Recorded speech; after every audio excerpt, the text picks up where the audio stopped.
Assalamualaikum dan selamat datang ke channel saya. Kalau kita tengok dalam pasaran, boleh kata hampir setiap 3 bulan akan keluar emulator konsol yang baru dan memang dah banyak dah dalam pasaran. Dan setiap emulator konsol ni dia mempunyai kemampuan yang berbeza lah mengikut pada paras harga dia. Kalau untuk harga yang 7 ke 800 macam saya pernah review sebelum ni seperti Retroid Pocket 3 Plus ataupun RG 405M, platform yang paling tinggi akan ada adalah PS2 lah. Dan untuk harga yang sekitar 3 ke 500 seperti yang saya pernah review macam RG 351P, platform yang paling tinggi adalah PSP. Dan untuk emulator konsol yang berharga sekitar 200 ke 200 lebih sikit tu, memang platform paling tinggi yang ada dalam dia adalah PS1 lah. Dia takkan ada lah platform seperti PSP, Nintendo 64 ataupun Dreamcast. Dan lebih kurang 3 hari lepas saya ada terima R36S. Harga dia sekitar 250 je, bergantung pada seller yang dah belilah. Tapi walaupun tanda harga dia di bawah RM300, dalam dia ada platform PSP, Nintendo 64, Dreamcast dan diikuti dengan platform-platform lain lah. Dan total game yang ada kat dalam dia adalah 21,000 game. Jadi dalam video kali ni kita akan tengok kenapa R36S ni murah, macam mana dia punya build quality, macam mana dia punya performance. Kita akan tengok dalam video ni. Tanpa berlengah lagi, jom kita start. Even when you feel low, you can still go. Even when you feel slow, you can still go. Even when there's no hope, you can still go. I never answer to no, man, I still go. Go, go, go, go, go.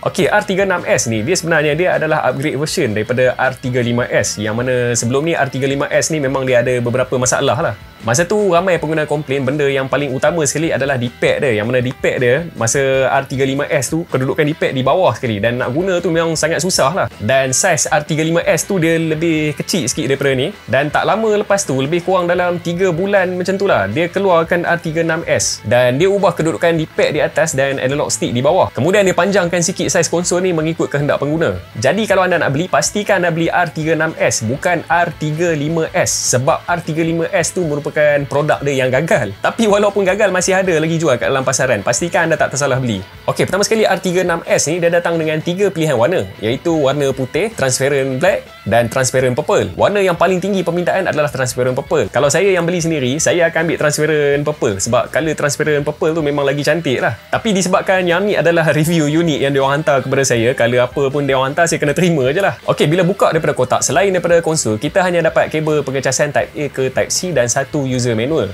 Tempered glass dia tak bagi, dan ini adalah retro konsol pertama yang memang kita takkan dapat tempered glass. First impression bila konsol ni ada kat tangan, terus terang saya cakap memang terasa berat, solid, memang tak terasa murah lah. Okey, kita pergi satu persatu. Pertama sekali kita tengok dia punya screen dulu.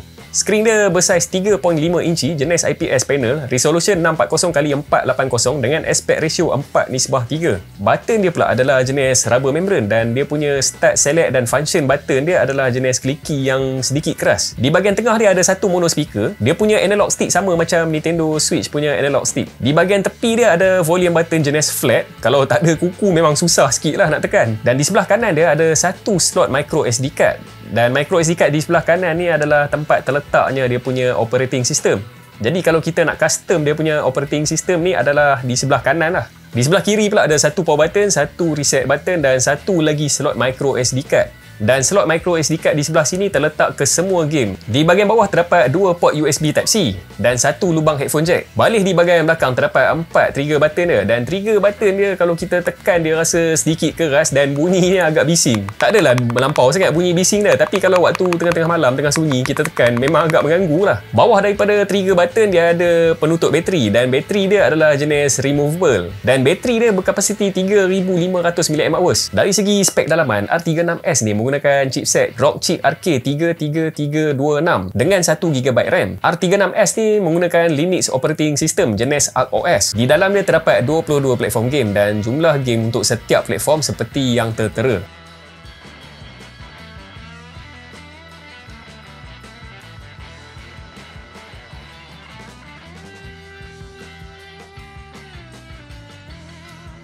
Untuk game-game 8-bit ke 16-bit memang tak ada masalah lah, R36S ni dapat perform dengan lancar.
Untuk platform PS1, semua game dapat main dengan lancar tanpa sebarang masalah.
Untuk platform Dreamcast, R36S ni dah mula nampak slow untuk game-game yang tertentu lah. Tapi bagi saya okey je sebab banyak juga game yang dia dapat main dengan lancar.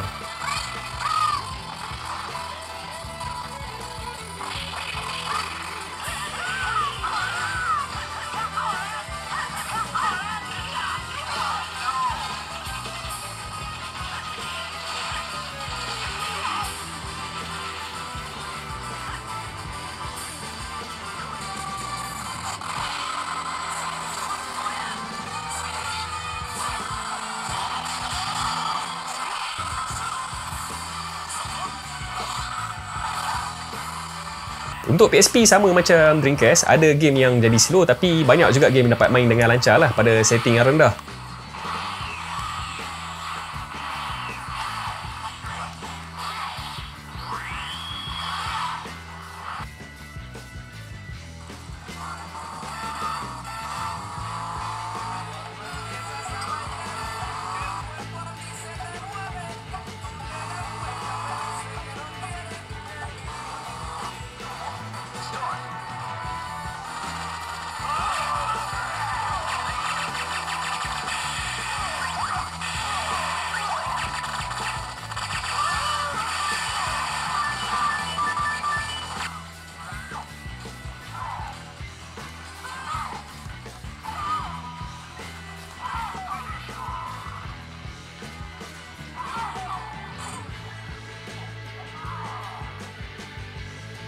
Okey, jadi selepas saya dah guna R36S ni dalam beberapa jangka masa, saya dapat kenal pasti ada dua benda yang tak berapa best tentang R36S ni. Yang pertama sekali, trigger button dia. Yang mana trigger button dia ni adalah jenis kliki yang keras sikit dan bunyi dia agak bising. Tapi untuk retro game sebenarnya jarang kita guna trigger button ni. Kecuali game PS1 lah, itu pun bukan semua game. Hanya game-game tertentu je. Salah satunya seperti Resident Evil 3. Setiap kali kita nak tembak, kita kena tekan trigger button R2. Masa 5 minit pertama rasa okey je. Lepas 5 minit dah start dah rasa terganggu. Benda kedua adalah D-pad dia lah. Memang macam susah sikit nak perform pukulan. Kalau anda perasan masa game Street Fighter tadi, macam susah sikit saya nak buat abugan. Mungkin sebab lapisan rubber membrane yang dia guna tu dekat dalam dia tu tak berapa berkualiti agaknya lah. Tapi masalah D-pad ni hanya untuk game fighting je lah. Untuk game lain semua okey je, tak ada masalah. Kemudian dari segi build quality dia, saya baru ada perasan satu benda. Skrin dia di bahagian bawah ni kalau kita tekan-tekan nampak dia macam tak berapa kejap. Mungkin penahan belakang dia tak berapa rapat kot. Bagi saya benda ni dia bukanlah satu isu yang besar lah untuk retro konsol di bawah harga RM300. Tapi anda sebagai viewer saya kena bagi tahulah benda ni. Selain daripada tu semua okey je. Screen brightness dia pun terang, sound dia pun kuat. Kalau kita letak 100% pun sound dia tak pecah. Build quality dia pun solid. Game dia 21,000. Memang tak habis lah nak explore dia punya game semua. Walaupun harga dia hampir sama dengan Mio Mini Plus dan RG35SS, tapi performance dia saya boleh kata dia adalah yang terbaik lah untuk tanda harga bawah RM300. Jadi setakat itu sajalah perkongsian saya untuk video hari ni. Sekiranya anda berminat untuk beli R36S ni, saya ada letakkan link pembelian di bawah. Anda klik je link tu, dia akan bawa anda pergi ke Shopee dan anda boleh beli macam biasa lah. Jadi setakat itu saja daripada saya. Sehingga berjumpa lagi di video yang akan datang. Bye.